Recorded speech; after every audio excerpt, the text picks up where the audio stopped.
we look for three things when we hire people. We look for intelligence, we look for initiative or energy, and we look for integrity.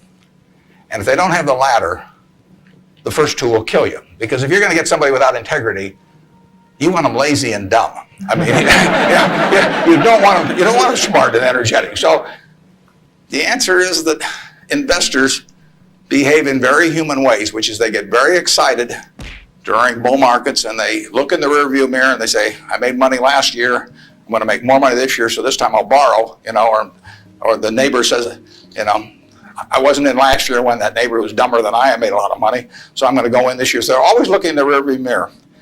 And when they look in the rearview mirror and they see a lot of money having been made in the last few years, they plow in and they just push and push and push on prices.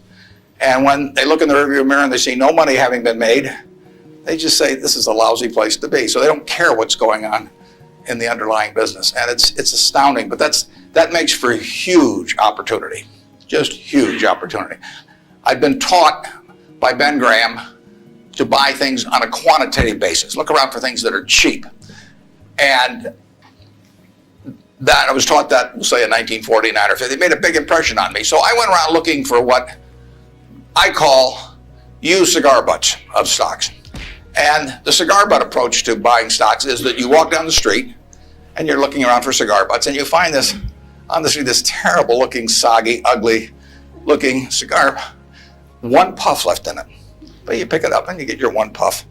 Disgusting, you throw it away, but it's free. I mean, it's cheap. And then you look around for another soggy, one puff cigarette. Well, that's what I did for years.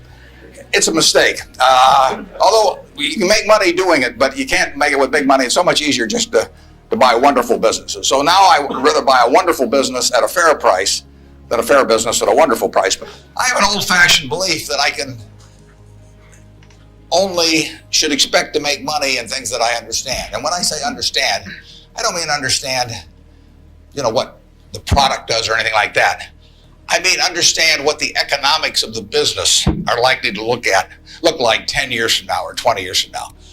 I know, in general, what the economics of, say, Wrigley chewing gum will look like 10 years from now. The internet isn't going to change the way people chew gum. It isn't going to change which gum they chew. If you own the chewing gum market in a big way, and you've got Double Mint and Spearmint and Juicy Fruit, those brands will be there 10 years from now. So I can't pinpoint exactly what the numbers are going to look like on Wrigley, but I'm not going to be way off if I try to look forward on something like that. That evaluating that company is within what I call my circle of competence. I understand what they do. I understand the economics of it. I understand the competitive aspects of the business. But the biggest mistakes we've made by far, biggest mistakes I've made by far are mistakes of omission and not commission. I mean, it's the things I knew enough to do, they were within my circle of competence, and I was sucking my thumb. And that is really, those are the ones that hurt. They don't show up anyplace. I probably cost Berkshire at least $5 billion, for example, by sucking my thumb 20 years ago or close to it when Fannie Mae was having some troubles, and we could have bought the whole company for practically nothing. And I don't worry about that if it's Microsoft because I don't know it. Microsoft isn't in my circle of competence. And so I don't have any reason to think I'm entitled to make money out of Microsoft or out of cocoa beans or whatever. But I did know enough to understand Fannie Mae, and I blew it. And that never shows up under conventional accounting. But I know the cost of it. I know. I passed it up. And those are the big, big mistakes. And I've had plenty of them.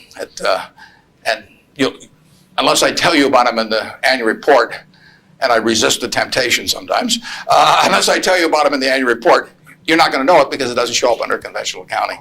But omission is way bigger than commission. There's big opportunities in life have to be seized. We don't do very many things, but when we get the chance to do something that's right and big, we've got to do it.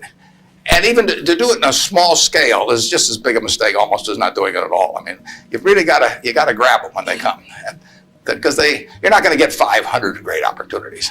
You would be better off if when you got out of school here, you got a punch card with 20 punches on it, and every financial decision you made, you used up a punch. you'd get very rich because you'd think through very hard each one. I mean, you went to a cocktail party and somebody talked about a company, you didn't even understand what they did or couldn't pronounce the name, but they made some money last week and another one like it. You wouldn't buy it if you only had 20 punches on that card. In terms of our wholly owned businesses, we're not going to sell no matter how much anybody offers us for them. I mean, if somebody offers us 3 times what something is worth at See's Candy, the Buffalo News, Borsheim's, whatever it may be, we're not going to sell it. I may be wrong in having that approach. I know I'm not wrong if I owned 100% of Berkshire because that's the way I want to live my life. I've got all the money I could possibly need.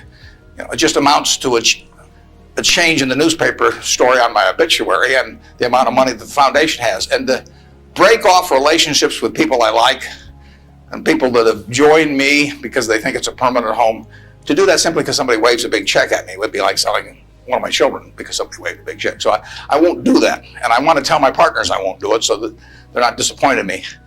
More and more with certain stocks, we've got that approach. Now, if we were chronically short of funds and had all kinds of opportunities coming, we might have a somewhat different approach. But our inclination is not to sell things unless we get really discouraged perhaps with the management, or we think the economic characteristics of the business change in a big way. I mean, and that happens.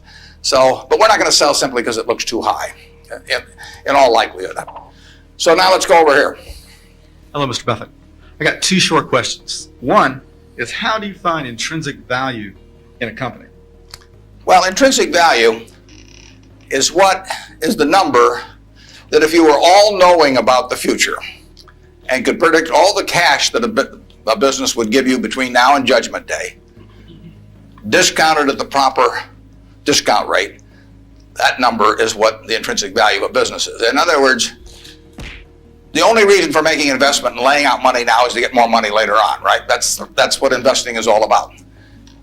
Now, when you look at a stock, when you look at a bond, so it means the United States government bond, it's very easy to tell how much you're going to get back.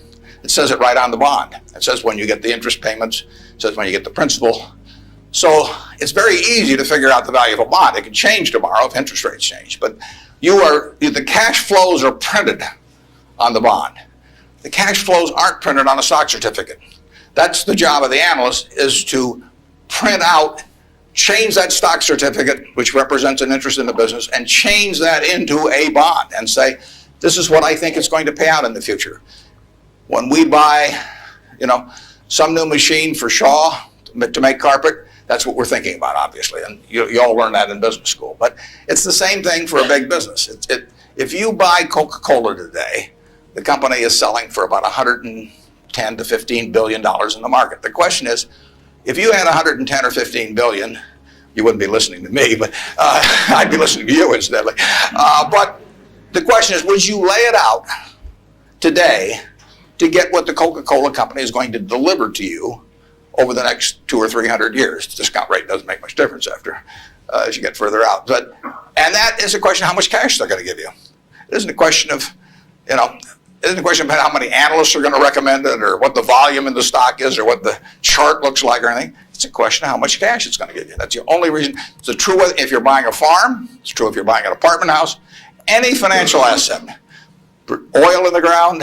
You're laying out cash now to get more cash back later on. And the question is how much are you going to get? When are you going to get it? And how sure are you? And when I calculate intrinsic value of a business, when we buy businesses, and whether we're buying all of a business or a little piece of a business, I always think we're buying the whole business because that's my approach to it. I look at it and say, what will come out of this business and when? And what you really like, of course, is them to be able to use the money they earn and earn higher returns on it as you go along. I mean, Berkshire has never distributed anything to its shareholders, but its ability to distribute goes up as the value of the businesses we own increases.